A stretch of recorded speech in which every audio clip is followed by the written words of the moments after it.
तो ऐसा भी होता है, ऐसा भी कभी कभी होता है कि हवा का ओट लेके चिराग जलता है।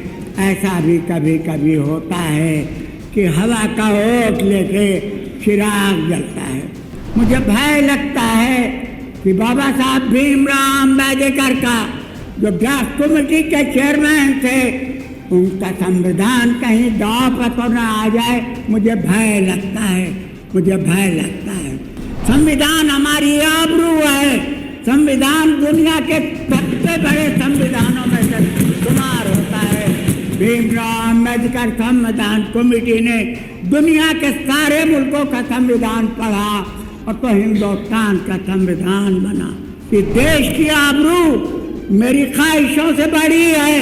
मेरी ख्वाहिशें कुछ भी हो, मैं अपने को मुसलमान कहूँ, आप अपने को हिंदू कहें, वो अपने को सिख कहें, ये छोटी बातें हैं। देश का संविधान सबसे बड़ा है। वेंकट चटर्जी का एक गीत वंदे मातरम का 150 साला जश्न मना रहे हैं। ये गीत जब से आया, इस गीत को कंट्रोवर्शियल माना गया। पूरे देश ने इसको कंट्रोवर्शियल गीत कहा, लेकिन लोग पढ़ते हैं, हम भी सुनते हैं। माननीय अध्यक्ष, माननीय अध्यक्ष, माननीय अध्यक्ष, आप बोलिए, आप बोलिए। 1996 से इस सदन में हम आ रहे हैं। हमने किसी सदस्य को उसकी पॉलिटिकल पहचान से नहीं जाना। इस सदन का एक परिवार है, उस परिवार के एक व्यक्ति के रूप में जाना, अपना भाई जाना, अपना रिश्तेदार जाना। जब इस सदन में एक दूसरे पर खींचातानी होती है तो वो अच्छा नहीं लगता। लगता नहीं है कि हम एक परिवार के सदस्य हैं, ये नहीं लगता। लगना चाहिए, लगना चाहिए। ये कंट्रोवर्शियल इशू रहा है। 1997 में 96 में सदन बनी थी, लेकिन 1 साल तक वो अंडर सस्पेंडेड एनिमेशन रही और 97 में सरकार बनी भारतीय जनता पार्टी की। भारतीय जनता पार्टी के बेसिक शिक्षा अधिकारी ने, अरे वो मंत्री ने सर्कुलर जारी कर दिया था कि वंदे मातरम स्कूलों में क्लास शुरू होने से पहले अवश्य पढ़ाया जाए। मुख्यमंत्री नज़्वतुल उलमा के रेक्टर थे मौलाना अबुल हसन अली नदवी, वो पूरी दुनिया में जाने जाते थे।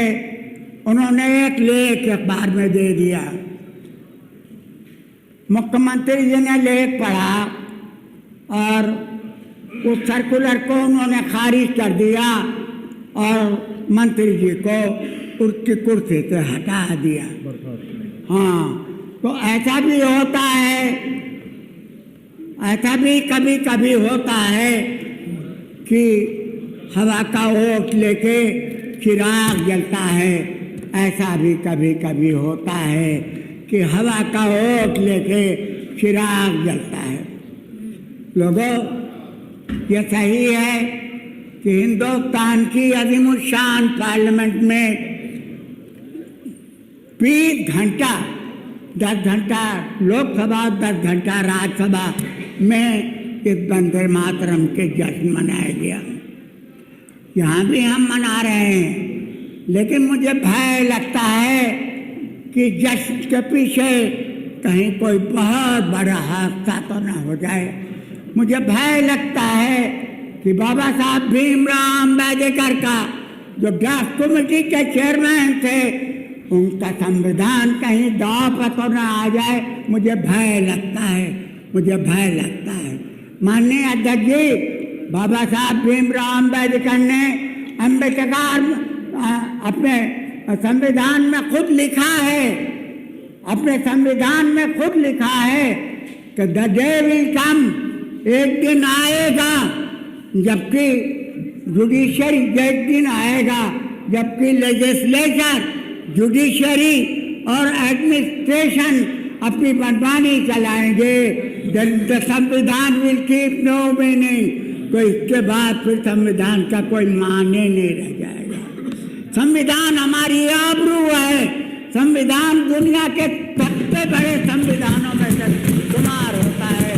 भीमराव अम्बेडकर संविधान कमेटी ने दुनिया के सारे मुल्कों का संविधान पढ़ा और तो हिंदुस्तान का संविधान बना। इसके फंडामेंटल राइट्स, इसके दुनिया भर के इसके नागरिकों के राइट्स वो दुनिया में कहीं नहीं मिलते। अपने संविधान देता है। मुझे भय लगता है कि कहीं ऐसा न हो कि देश का संविधान खतरे में पड़ जाए। मेरे भाइयों, ये नोट कर लो अच्छी तरह से कि देश की आबरू मेरी ख्वाहिशों से बड़ी है। मेरी ख्वाहिशें कुछ भी हो, मैं अपने को मुसलमान कहूँ, आप अपने को हिंदू कहें, वो अपने को सिख कहें, ये छोटी बातें हैं। देश का संविधान सबसे बड़ा है। हमकी जिम्मेदारी बनती है कि हम अपने संविधान की सुरक्षा करें और उसी के लिए मैं खड़ा हुआ था। मेरे भाइयों, मैं उसी के लिए खड़ा हुआ था। अब सबसे निवेदन कर रहा हूँ कि सब कुछ खो देना, लेकिन इस देश के संविधान को मत खोना। वो हमारी इज्जत आबरू बनेगा। हमारी इज्जत आबरू है। तो ऐसा भी होता है, ऐसा भी कभी कभी होता है कि हवा का ओट लेके चिराग जलता है। ऐसा भी कभी कभी होता है कि हवा का ओट लेके चिराग जलता है। मुझे भय लगता है कि बाबा साहब भीमराव अम्बेडकर का जो ड्राफ्ट कमेटी के चेयरमैन थे, उनका संविधान कहीं दांव पर तो न आ जाए। मुझे भय लगता है। संविधान हमारी आबरू है। संविधान दुनिया के सबसे बड़े संविधानों में से शुमार होता है। भीमराव अम्बेडकर संविधान कमेटी ने दुनिया के सारे मुल्कों का संविधान पढ़ा और तो हिंदुस्तान का संविधान बना। कि देश की आबरू मेरी ख्वाहिशों से बड़ी है। मेरी ख्वाहिशें कुछ भी हो, मैं अपने को मुसलमान कहूँ, आप अपने को हिंदू कहें, वो अपने को सिख कहें, ये छोटी बातें हैं। देश का संविधान सबसे बड़ा है।